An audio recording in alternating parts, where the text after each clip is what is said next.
My name is Emily. I loved someone for years, but I never told him. Now, I wonder what could have happened if I had spoken up sooner. I met Jake in college. He was the kind of person who noticed things others missed. He remembered the titles of my favorite books, brought me coffee on rainy days without me asking. We became best friends fast, studying together, laughing about nothing, walking home after class, sometimes talking, sometimes just walking in silence. It was the kind of silence that felt safe. People often asked if we were together, and I always smiled and said, "No, we're just friends." So did he. But deep down I wished it was more. There were small moments that felt like something. When he fixed my hair before a photo, waited outside my exam just to walk me home, or when he looked at me for just a little too long before quickly looking away. I began to fall for him slowly, quietly, without saying a word. I thought maybe he felt the same, but neither of us spoke. Maybe we were scared. Maybe we thought we had time. I believed that one day we would talk about it, that we were just waiting for the right moment.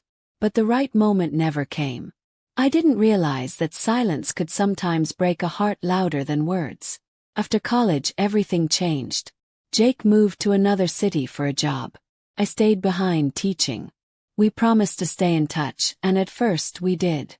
He called sometimes. I sent pictures of my classroom, and he'd reply with voice notes, cracking jokes like always. I smiled every time I heard his voice, missing him more than I admitted.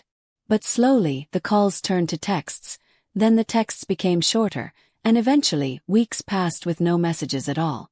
I kept checking my phone, wondering if he still thought of me the way I thought of him. Some nights, I would open our old photos, staring at them for a long time. He looked happy in them. So did I. There were times I wanted to text him just to say, "I miss you," but I didn't. I was afraid. Afraid he had moved on, afraid I hadn't. One evening I began writing a letter to him. Not long, just a simple note. I wanted to tell him how I felt, to say, "I loved you. I still do." I folded it and put it in an envelope, but I never sent it. It stayed in my drawer, a secret I couldn't bring myself to release. I thought maybe life would bring us back together again. I imagined running into him at a coffee shop one day, him smiling and saying, "I missed you." I lived in that hope for a long time. But hope is quiet, and time is cruel. Sometimes love fades not because it stops, but because we're too afraid to speak it aloud.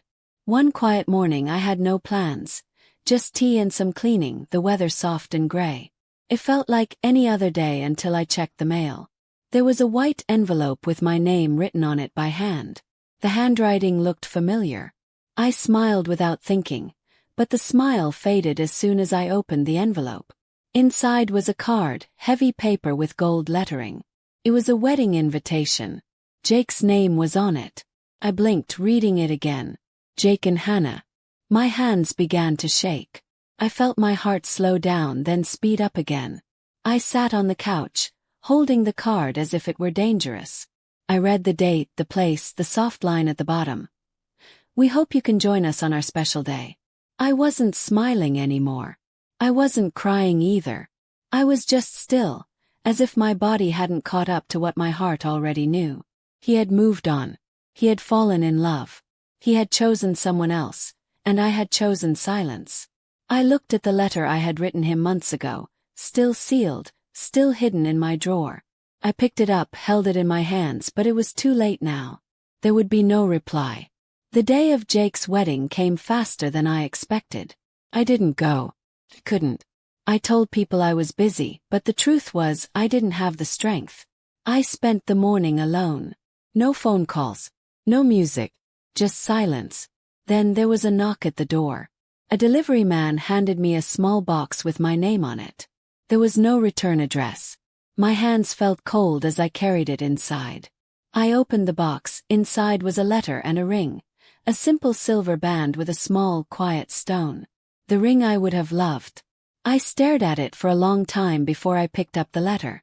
Jake's handwriting.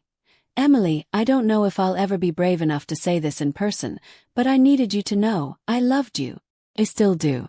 I was always afraid to ruin what we had, afraid you didn't feel the same. So I stayed quiet. Thought I had time. I thought you would always be there.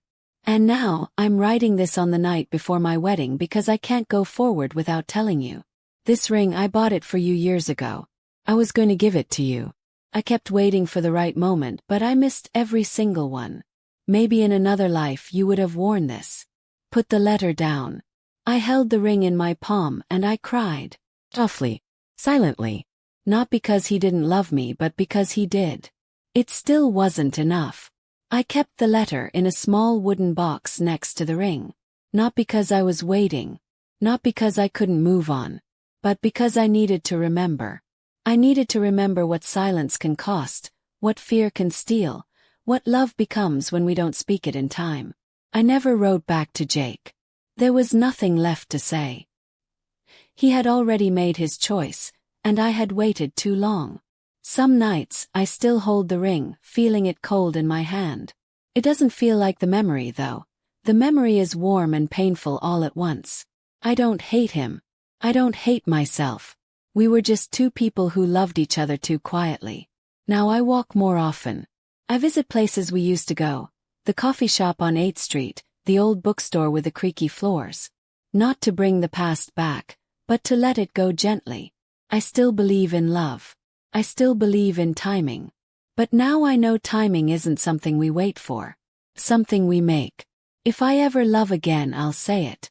Even if I'm scared. Even if the words come out wrong. Because now, I understand something I didn't before. Love doesn't need the perfect moment. It just needs the truth, and the courage to say it before someone else does. If this story touched your heart, please like, subscribe, and share it with someone who still has time. If you love someone, don't stay silent. You may not get another chance.